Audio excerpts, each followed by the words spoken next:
शिवसेना नेते रामदास कदम यांनी थेट उद्धव ठाकरेंवर गंभीर आरोप केले होते। त्याचा पुढचा अंक आज पाहायला मिळाला। ठाकरेंच्या शिवसेनेकडून रामदास भाईंना आमदार अनिल परब यांनी उत्तर दिलं।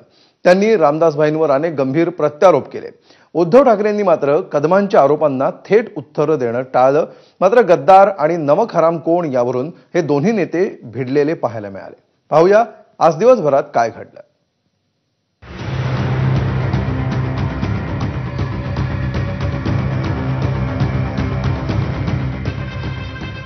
दसरा मेळाव्यात शिवसेनेचे ज्येष्ठ नेते रामदास कदम यांनी बाळासाहेब ठाकरेंच्या मृत्यूच्या अखेरच्या दिवसांबाबत गंभीर आरोप केले। बाळासाहेबांच्या निधनानंतर त्यांचा मृतदेह 2 दिवस घरात का ठेवला होता असा प्रश्न विचारत थेट उद्धव ठाकरेंवर टीका करत नार्को टेस्ट करण्याचं आव्हान दिलं होतं। ठाकरेंच्या वतीने आरोपांना आमदार अनिल परब यांनी उत्तर दिलं। हिम्मत असेल उद्धवजींनी डावी बोलावं, मी त्यांना उत्तर देईन। होऊन जाऊ दे नार्को टेस्ट दोघांची, माझी तयारी आहे त्यासाठी। आमचं म्हणणं असे की ही नार्कोटेक्स झालीच पाहिजे। या नार्कोटेक्स मधनं सत्य काय ते बाहेर आलंच पाहिजे। जो रामदास कदम यांनी खोटे आरोप केलेले आहेत, परवानी रामदास कदमांवर तितकेच गंभीर आरोप केले आहेत। 30 ते 32 वर्षांपूर्वी रामदास कदमांच्या पत्नीने जाळून घेतलं की त्यांना जाळलं याची चौकशी करा अशी मागणीच परवांनी केली। या आरोपांनाही रामदास कदम यांनी तात्काळ उत्तर दिलंय। 1993 ला रामदास कदम यांच्या बायकोने स्वतःला जाळून घेतलं। ते जाळून घेतलं का तिला जाळलं का काय झालं हे देखील नार्कोटेक्स मध्ये आलं पाहिजे। आणि जर नार्कोटेक्सला शक्य नसेल तर त्यांचा मुलगा हा आता योगेश कदम गृहराज्यमंत्री आहे। गृह खात्याची सूत्र त्याच्या हातात आहेत। आपल्या बापाने काय उद्योग केलेत 1993 ला याची देखील चौकशी झाली पाहिजे। त्यावेळेला माझी पत्नी 2 स्टोव्ह होते, स्टोव्हवरती जेवण बनवत होती खेळला।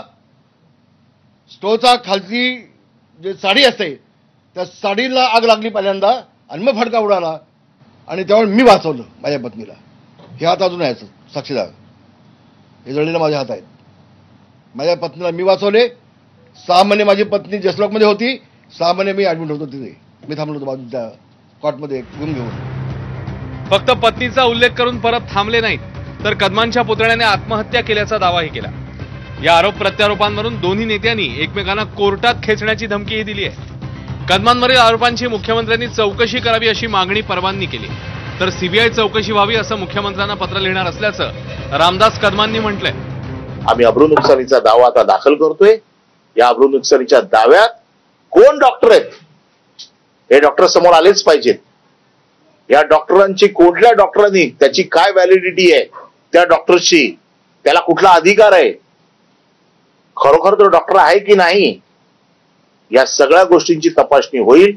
मी त्यांना कायदेशीर कोर्टात खेचत आहे, कायदेशीर उत्तर त्यांच्याकडनं मागवणार आहे। त्याच्यामध्ये 100% त्यांना माफी मागावीच लागेल। माफी मागितली नाही तर कोर्टाच्या कारवाईला त्यांना सामोरं जावं लागेल। तू आम्हाला काय सांगतोस रे?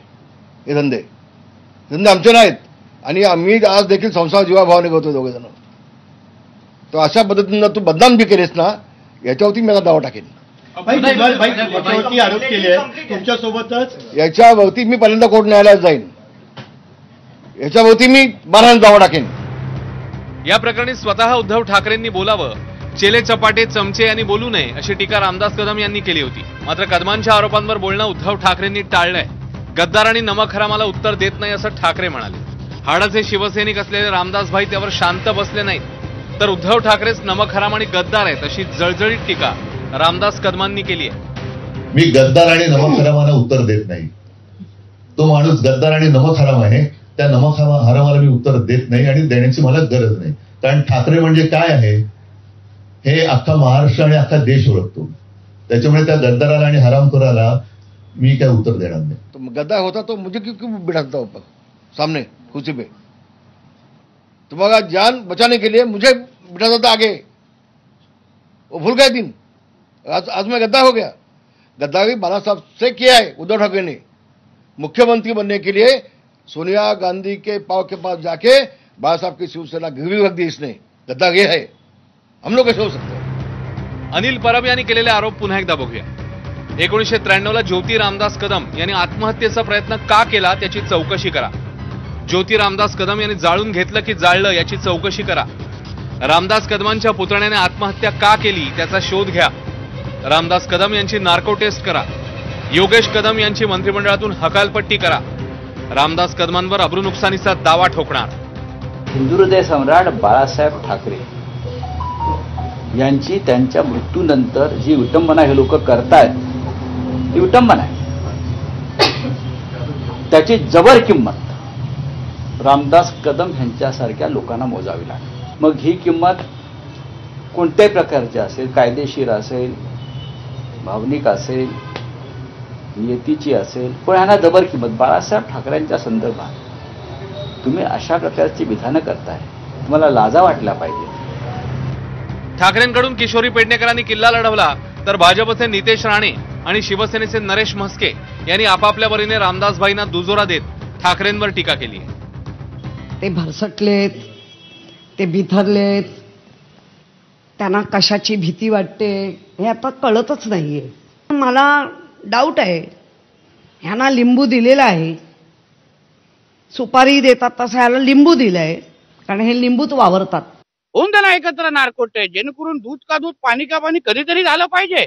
आम्ही दिशा साल्यांबद्दल बोलतो, आदित्य ठाकरे गप्प, आता बाळासाहेबांबद्दल विषय आला, उद्धव ठाकरे गप्प. याच्यापेक्षा अगर नार्को टेस्ट अगर एकमेव मार्ग असेल तर एका बाजूला एक दुसऱ्याच्या बाजूला सगळ्यांना झोपवा आणि नार्को टेस्ट करून घ्या. रामदासबाईंनी त्या दिवशी जे काही वक्तव्य केलेलं आहे ते सगळ्यांसमोर केलेलं आहे. पक्षाच्या व्यासपीठावरून हे वक्तव्य केलेलं आहे आणि त्यांनी म्हटलेलं आहे हे जर खोटं असेल तर उद्धवजींनी त्याचं उत्तर द्यावं. अनिल परब कशाला त्यासाठी बोलतायत? उद्धवजींनी उत्तर द्यावं ना. उद्धवजींनी उत्तर द्यावं हे खरं आहे की खोटं आहे ते. एकेकाळी राजकारणात वैयक्तिक टीकेला जागा नव्हती, पण आजकाल आक्षेपार्ह शब्द वापरत कुटुंबातल्या सदस्यांना वादात ओढणं हे काही राजकारण्यांसाठी न्यू नॉर्मल होऊ लागलंय. ब्युरो रिपोर्ट, एबीपी माझा.